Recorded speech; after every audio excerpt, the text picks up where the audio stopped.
할렐루야.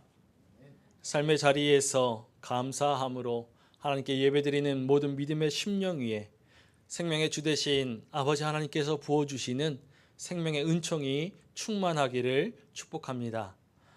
오늘 마태복음의 본문의 말씀은 예루살렘에서 일어난 예수님과 종교 지도자들과의 논쟁 중에 하나입니다. 예루살렘에 입성하신 예수님께 대제사장들과 서기관들이 질문하기 시작하죠. 성전을 정화하신 예수님께 내가 무슨 권위로 이런 일을 하느냐, 또 누가 이런 권위를 주었느냐라고 따져 묻습니다. 이어지는 논쟁의 주제는 세금, 부활, 율법에 관한 것이었습니다. 그리고 그리스도에 관한 논쟁으로 이어지죠. 오늘 우리가 보게 될 논쟁의 핵심은 그리스도가 다윗의 자손인가입니다. 예수님께서 바리새인들이 모였을 때 질문하십니다. 너희는 그리스도에 대하여 어떻게 생각하느냐? 누구의 자손이냐? 예수님께서 이 질문을 하신 이유는 바리새인들이 그리스도에 대해서 가지고 있는 잘못된 인식을 깨뜨리고 이 땅에 오신 하나님의 아들 예수님이 바로 그리스도이심을 가르쳐주기 위해서입니다. 그리스도와 메시아, 각각 헬라어와 히브리어로 기름 부음을 받은 자이죠. 기름 부음을 받은 자. 유대인들이 기다리고 있는 메시아에 대해서 질문하신 것이죠. 메시아의 근본이 어디에 있는지, 누구에게서 태어났는지를 물으시는 것입니다. 사람에게서냐, 하나님에게서냐 물으시는 질문입니다. 죄와 사망의 종노릇하는 사람들을 구원해내시고 하나님의 공의와 하나님의 정의를 세우실 메시아가 세상에서 나는 것인지 하늘에서 나는 것인지 그 근원에 대해서 질문하는 물음입니다. 예수님의 질문에 바리새인들이 자신 있게 즉시 대답하지요. 다윗의 자손이니이다. 바리새인들은 자신들이 가지고 있던 그 신앙과 지식의 수준에서 대답하였습니다. 우리가 대림의 절기마다 말씀을 통해서 확인하였듯이 메시아에 대한 일반적인 명칭은 다윗의 자손이었습니다. 메시아는 다윗의 자손, 즉 사람의 아들이라고 대답한 것이죠. 우리가 보고 있는 마태복음은 유대인들을 대상으로 쓴 복음서입니다. 이 복음서의 첫 시작에 이 땅에 오신 하나님의 아들 예수님께서 그들이 기다리던 다윗의 자손임을 증명하고 있죠. 우리 마태복음 1장 1절의 말씀을 읽어보겠습니다.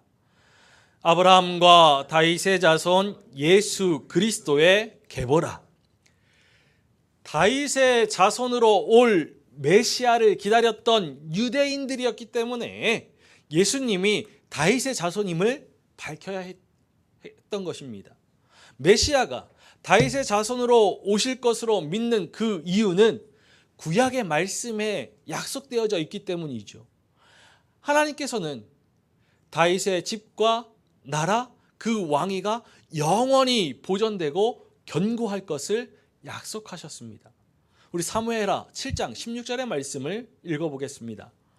내 집과 내 나라가 내 앞에서 영원히 보존되고 내 왕위가 영원히 견고하리라 하셨다 하라.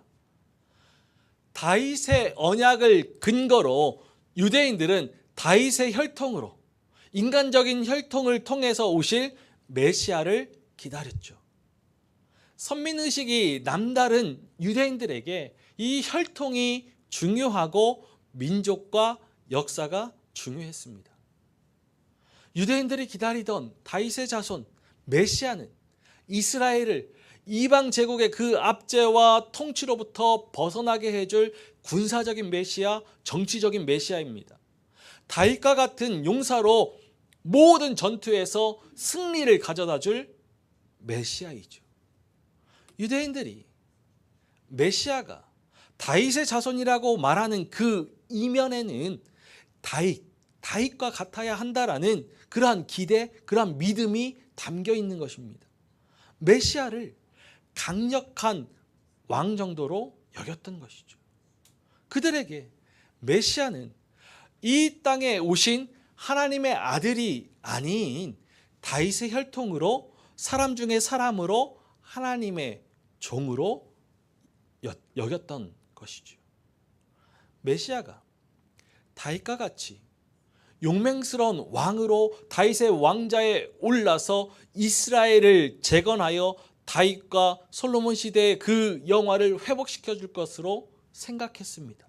그래서 하나님의 아들이 이 땅에 오셔서 메시아가 되신다라는 그 생각을 하지 못하였죠. 메시아는 다윗의 자손으로 다윗의 고향인 베들레헴에서 태어날 것이라는 미가 선지자의 예언이 있었기 때문에 나사렛 예수를 메시아로 인정할 수 없었습니다. 사실 예수님께서는 미가 선지자의 예언대로 베들레헴에서 태어났지만 그 사실을 유대인들은 알지 못하였던 것이죠.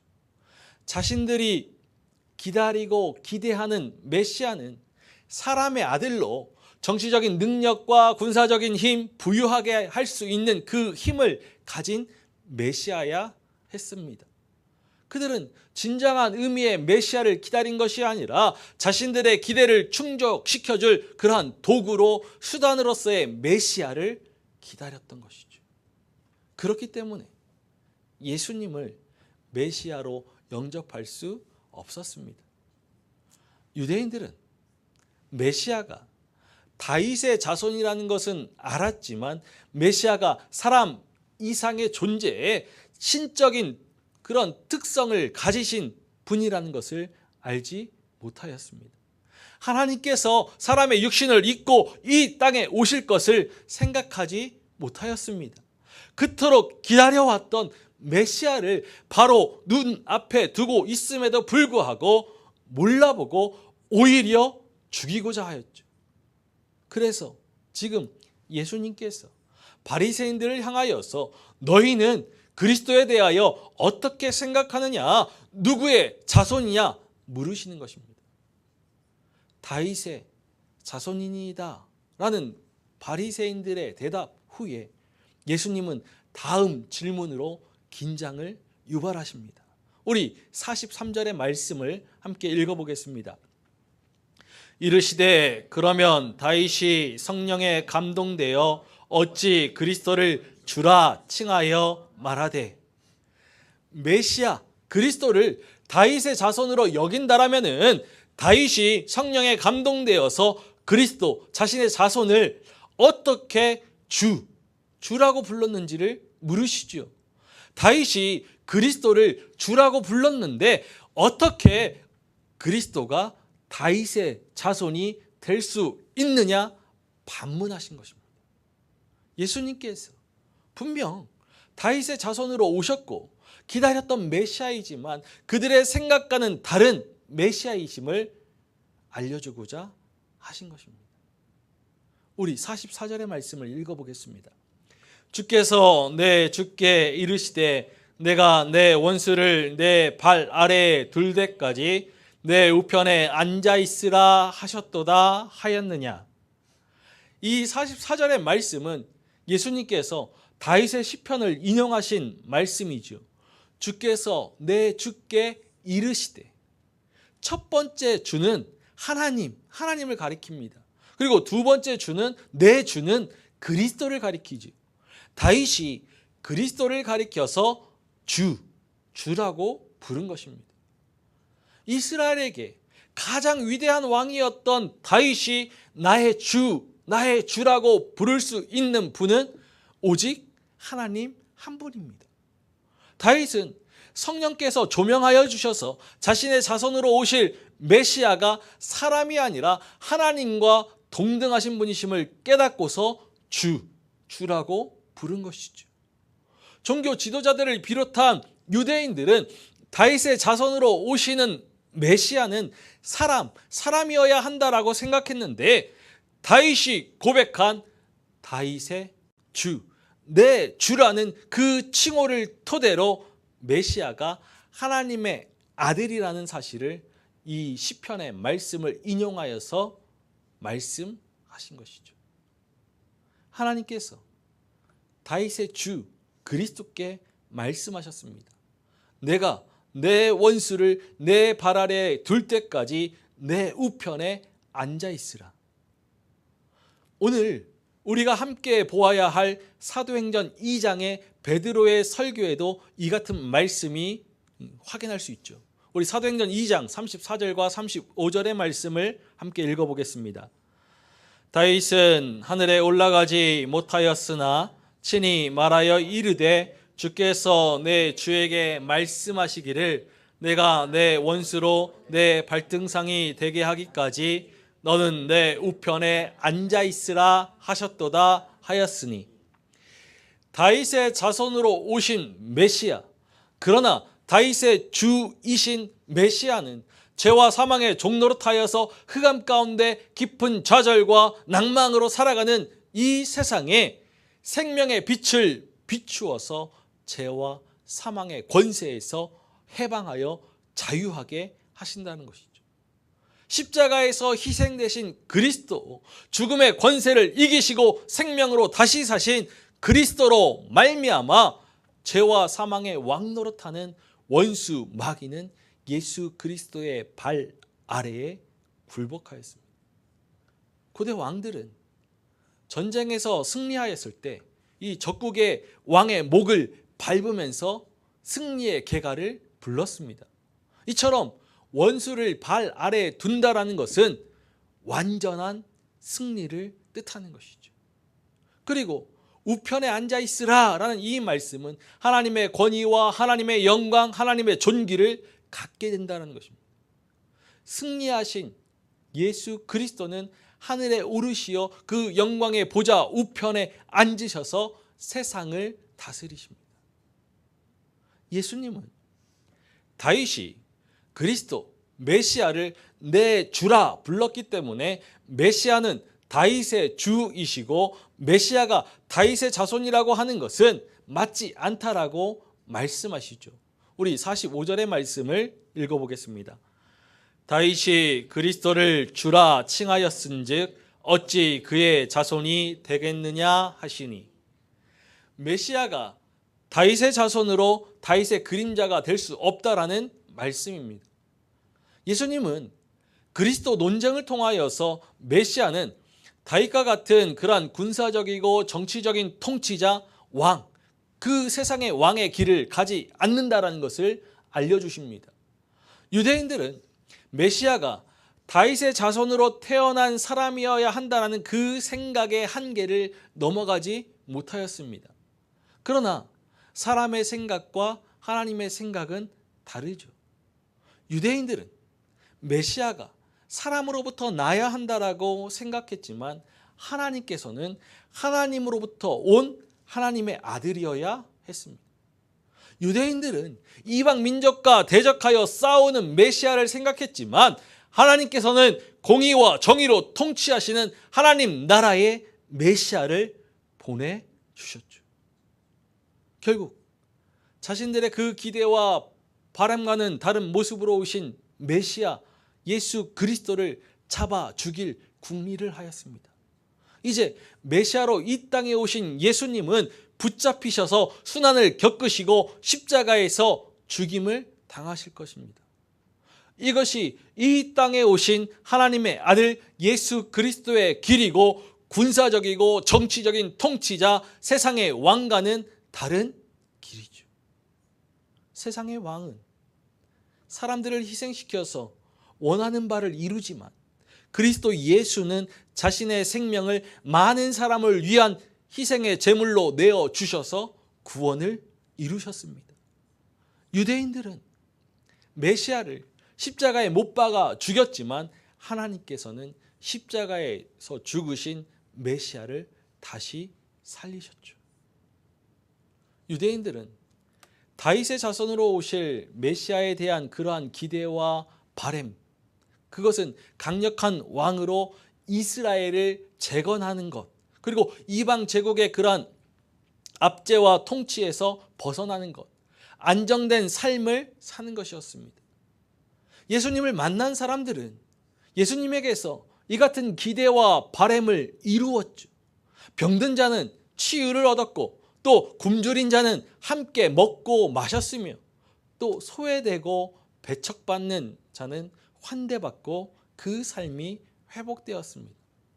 모두가 예수 그리스도로 말미암아 이전과는 다른 삶을 살게 되었고 평안을 누리며 구원을 경험하였죠. 예수님을 만난 사람들은 이같이 사도 베드로와 같이 예수님을 살아계신 하나님의 아들 그리스도라고 고백하였습니다. 예수님 안에서 하나님의 결정적인 계시가 드러났기 때문이죠. 예수님께서 이 땅에 오심으로 이미 임한 하나님의 나라를 경험하였기 때문입니다. 그리고 예수님을 만난 사람들은 나를 따르라, 나를 따르라는 예수님의 부르심에 응답하였고 예수님의 하나님 나라 운동에 동참하였습니다. 메시아 예수 그리스도는 하나님의 형상을 입은 사람 중에 그 어느 하나도 생명이 상하지 않고 그 생명의 꽃을 아름답게 피울 수 있는 하나님의 나라를 이루고자 제자들을 부르셨고 사람들을 초대하셔서 그의 뒤를 따르게 하셨죠. 지금 우리에게 예수님은 어떤 분이십니까? 오늘 우리는 이 마태복음의 말씀을 기억하면서 사도행전에 베드로가 전하여 주는 그 말씀으로 우리의 고백을 새롭게 다져야 합니다.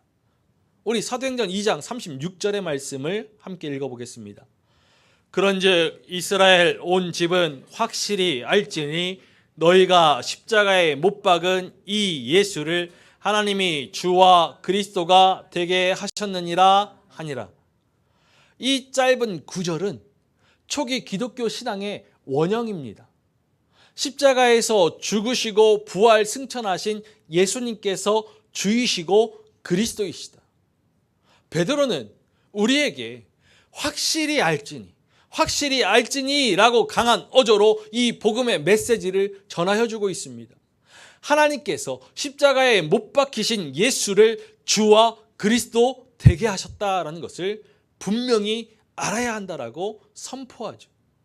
베드로가 이스라엘 온 집안이 이를 확실히 알기를 원하였듯이 우리 또한 이 신앙의 고백을 날마다 확인하고 새롭게 고백해야 합니다. 우리가 믿음으로 이 땅에 오신 하나님의 아들을 예수님을 그리스도로 고백하고 주이심을 고백할 때 주라고 고백하는 것은 십자가에서 희생되신 대속의 의미와 관련하죠. 죄 사함을 얻기 위해서는 죄의 대가로 생명을 내어놓아야 합니다. 피는 곧 생명을 뜻하기 때문에 자신의 죄를 사함받기 위하여서는 짐승을 제물로 삼아서 피를 흘려야 했죠. 피를 대신 흘린 이 제물로 말미암아서 죄 사함을 받고 정결하게 되는 것이 구약의 제사입니다. 하나님의 어린 양 예수 그리스도께서 많은 사람을 위한 속량의 제물이 되셔서 십자가에서 피를 흘리심으로 구속하셨습니다. 사람을 대신하여서 예수님께서 친히 십자가의 죽으심을 통하여서 죄의 대가를 완전하게 지불하셨죠. 이로써 많은 사람이 죄 사함을 받아서 의롭다 칭함을 얻게 되었고 예수 그리스도께서 생명의 주가 되셨습니다. 하나님의 아들 예수님을 그리스도로 영접하고 주로 시인하는 모든 사람은 자신의 죄를 대신하여서 십자가에서 피를 흘리신 그리스도의 소유가 됩니다. 그래서 우리는 주 예수 그리스도의 소유가 된 것이죠. 이제 우리는 예수 그리스도를 우리의 주, 우리의 주인으로 모시게 된 것입니다. 죄와 사망의 종노릇하는 세상에 속하여 사는 것이 아니라 의와 은총이 다스리는 하나님 나라의 백성, 하나님의 자녀가 되었습니다. 우리의 소속이 바뀌었고 우리의 신분이 바뀌었습니다. 죄인이 아니고 의인이고 세상이 아닌 하나님 나라의 백성입니다. 그러므로 우리가 다윗의 자손으로 오신 메시아, 십자가에 못 박히신 예수님을 그리스도로 고백하고 주로 고백하는 것, 그것은 우리의 인생을 바꾸는 놀라운 고백인 것이죠. 십자가에 못 박히신 예수님이 그리스도이시고 주시라는 그 믿음의 고백은 예수님을 처음 영접하였을 때 그 단 한 번으로 그쳐서는 안 됩니다. 매일매일의 시간 속에서 우리 삶의 자리에서 날마다 새롭게 고백되어지고 확인되어져야 하죠. 그래서 우리는 우리 삶의 자리에서 세 가지를 항상 기억하며 결단하고 고백해야 합니다. 첫 번째로 예수님께서 스스로 증거하시고 베드로가 확신에 찬 어조로 증거하는 십자가에 못 박히신 예수님이 그리스도이심을 삶 속에서 매일 깨달아야 합니다. 예수는 그리스도이십니다. 그리스도, 그는 우리의 구원자이시죠. 화목제물이 되셔서 세상 모든 죄를 짊어지시고 십자가에서 죽으시고 사망 권세를 깨뜨리시고 3일 만에 부활하신 예수님만이 우리의 구원자 되십니다.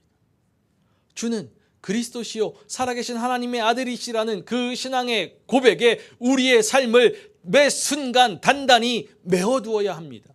십자가 부활 승천이 언약의 성취이고 역사적인 사실이라 하더라도 우리가 믿음으로 받아들이지 못하고 우리의 삶으로 고백되어지지 못한다라면 아무 소용 없습니다. 이 복음의 진리를 매일의 삶 속에서 확인하고 깨닫는 것이 우리의 삶의 능력이고 힘입니다. 이 믿음의 고백이 날마다 새롭게 고백되어지고 우리의 삶 속에서 체험되어질 때 그 인생의 어떤 순간에도 넘어지지 않고 쓰러지지 않을 수 있죠. 여전히 우리 안에 차고 넘치는 죄의 본성 가운데 허우적거리는 비루한 삶이라 할지라도 구원의 확신 가운데 어떤 시험도 능히 이겨나갈 수 있습니다. 예수는 그리스도이십니다. 두 번째로 예수는 주이심을 고백하며 주께 순종하는 삶을 살아야죠. 예수는 주이십니다. 우리 인생의 주인으로 예수 그리스도를 모셔야 합니다. 예수 그리스도가 주가 되시는 그 믿음의 삶을 살아야죠. 복음은 예수 그리스도가 주님이시라는 기쁜 소식입니다. 부활하셔서 승천하신 예수님은 하늘보좌 우편에서 세상을 다스리시는 주님이시죠. 부활의 생명을, 영원한 생명을 주시는 주님이십니다. 참된 기쁨과 생명이 바로 여기에 있죠. 우리는 세상을 다스리시는 예수 그리스도를 주님으로 우리의 삶의 주인으로 고백해야 합니다.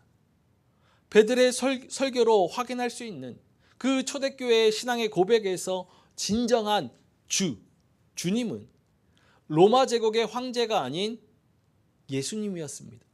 로마 제국은 종교의 관대에서 그러한 관대한 정책을 펼쳤지만 황제 숭배만큼은 철저했습니다. 그러나 초대교회 성도들은 이 황제 숭배를 거부하고 오직 예수 그리스도를 주로 섬겼죠.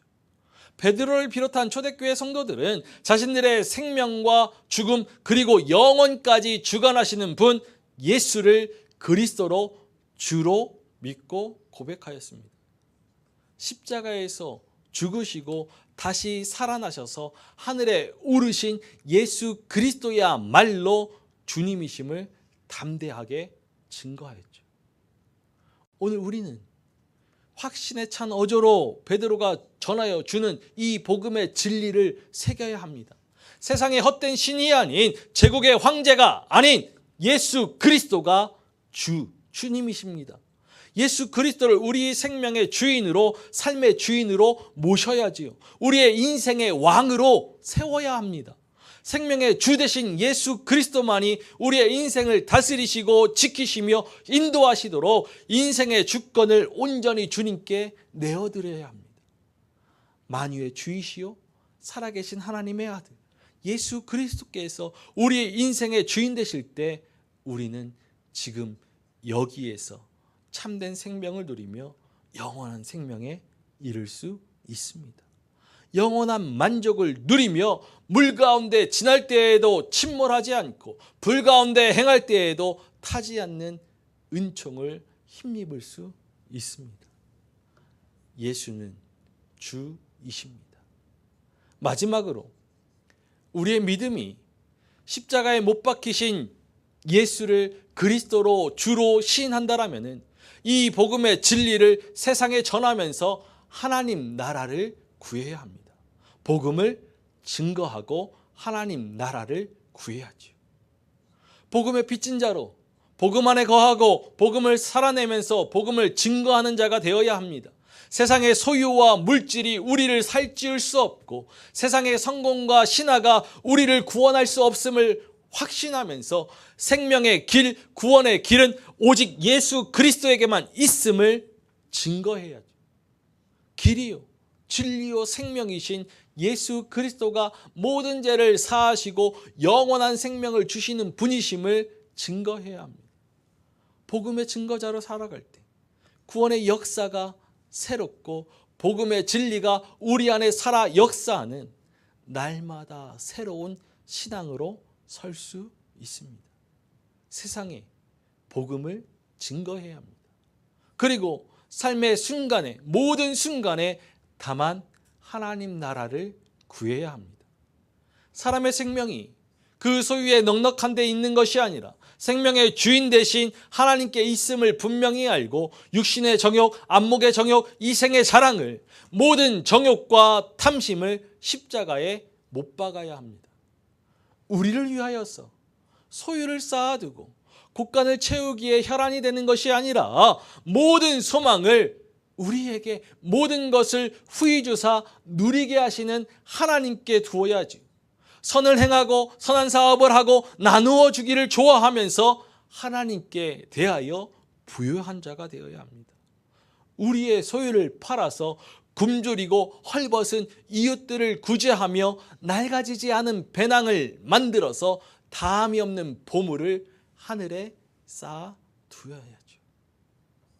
십자가에 못 박히신 예수를 그리스도로 고백하고 주로 고백하는 믿음의 삶은 그 삶의 자리에서 날마다 복음을 증거하고 하나님의 나라를 구해야 합니다. 신앙은 복음의 능력 안에 머무는 것입니다. 복음의 능력은 우리의 입술로 수백 번, 수천 번 외침으로 나타나는 것이 아니라 복음을 살아내는 삶을 통해 나타나는 것이죠. 다윗의 자손으로 이 땅에 오신 하나님의 아들 예수님이 그리스도이심을 고백하는 믿음을 살아내고 예수님이 주이심을 선포하는 그 믿음을 살아내며 세상에 복음을 증거할 때 그 믿음의 삶에 능력이 나타납니다. 생명의 길 위에 서서 복음의 진리를 매일매일 입술로 시인하고 마음으로 믿어 의에 이를 때 다만 하나님의 나라를 구하는 믿음의 삶을 오롯이 살아낼 때 우리의 믿음이 세상을 비추는 빛이 되고 세상을 깨우는 등불이 될 것입니다. 우리 주 예수 그리스도를 영접하여서 왕으로 모시고 그의 통치 아래 기르시고 입히시며 돌보시는 그 은총을 누리는 생명의 복된 삶을 우리는 살아갑니다. 그리고 그리스도 예수의 사람들은 죄와 사망의 권세를 이기시고 부활하신 그리스도로 말미암아서 승리의 삶을 살아갑니다. 모든 원수를 발 아래 두신 그리스도의 권능으로 죄에 굴복하지 않고 죄를 대적하며 믿음으로 세상을 이기는 삶을 살아가죠. 세상에 헛된 것에 소망을 두지 않고 오직 생명의 주 되신 하나님께만 소망을 두고서 생명의 길 위에 오롯이 서가는 우리이기를 소망합니다. 영원한 생명에까지 이르게 하시는 그리스도의 사랑과 은총 안에 거하면서 그리스도의 영화에 참여할 때까지 생명의 복된 삶과 승리의 삶을 살며 표대를 향하여 힘써 달려나아갈 수 있는 우리이기를 간절히 소망합니다. 우리 주 예수 그리스도는 지금도 살아계셔서 기록된 말씀으로 우리의 인생의 길에 빛을 비춰주시고 또 선포된 말씀으로 하늘의 지혜를 부어주셔서 생명의 근원 되시는 하나님께로 이끄십니다. 사랑하는 믿음의 가족 여러분 모두가 다윗의 자손으로 이 땅에 오신 하나님의 아들, 십자가에 못 박히신 예수를 그리스도로 고백하고 주로 고백하는 그 믿음이 깊어지고 세상에 복음을 증거하며 하나님 나라를 구하는 그 믿음으로 날마다 한 걸음 더 영원한 생명에 이를 수 있기를 주님의 이름으로 간절히 축원합니다.